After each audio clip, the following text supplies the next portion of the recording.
7 months had passed since Jamal walked away. 7 long, healing, rediscovering months.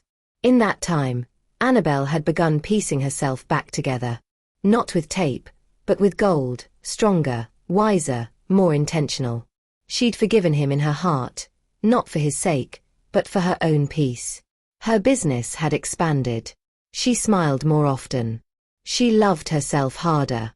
And then, one Thursday evening, her phone rang. Jamal. The name flashed across the screen like an old scar trying to open. Against her better judgment, she answered. Annabel, his voice cracked slightly. Please, can we talk? Just one conversation.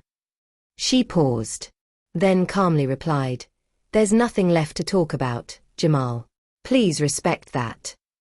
She hung up, her hand shaking, not from longing, but from disbelief. He'd really come back. Days passed. More calls. Messages that she left unread. Then, a week later, he showed up unannounced, not at her house, but her office. Jamal was standing at the reception, looking nothing like the man she had loved, or maybe too much like him. Now wearing a well-fitted suit, company car keys dangling between his fingers, and that confident grin she once admired. He was doing well for himself. Finally. Can we talk?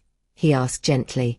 Out of courtesy, and maybe just curiosity, she led him to her office. He sat across from her, eyes searching hers. Annabel, I was wrong. About everything. The way I treated you, the way I spoke to you, it was all my fault. I see it now. You were the best thing that ever happened to me. She stayed quiet. I've changed, he said. I've worked on myself. Got promoted. Got help. I realized I let a good woman go. He reached into his pocket and pulled out a small velvet box. Opened it. A ring. Annabel, marry me. Let's start over. For real this time. For a brief moment, her heart flickered. This was the man she had once dreamed would come back to her, humbled, ready. This was the apology she had rehearsed in her mind 1,000 times. And here it was, the proposal she'd waited 7 years for. But something inside her whispered, this isn't your story anymore. Suddenly, she remembered it all. The night she cried herself to sleep, the words that crushed her self-worth, the way he had compared her to her friends, flirted with them, humiliated her, neglected her.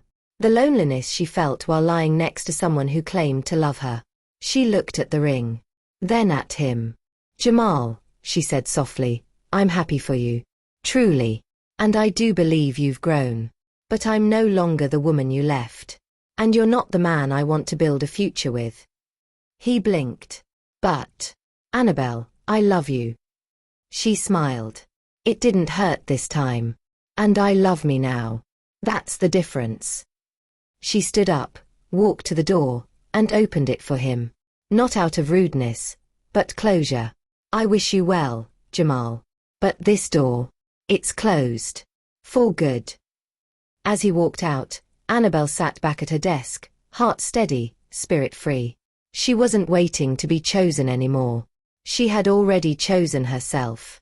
And this time, she wasn't letting go.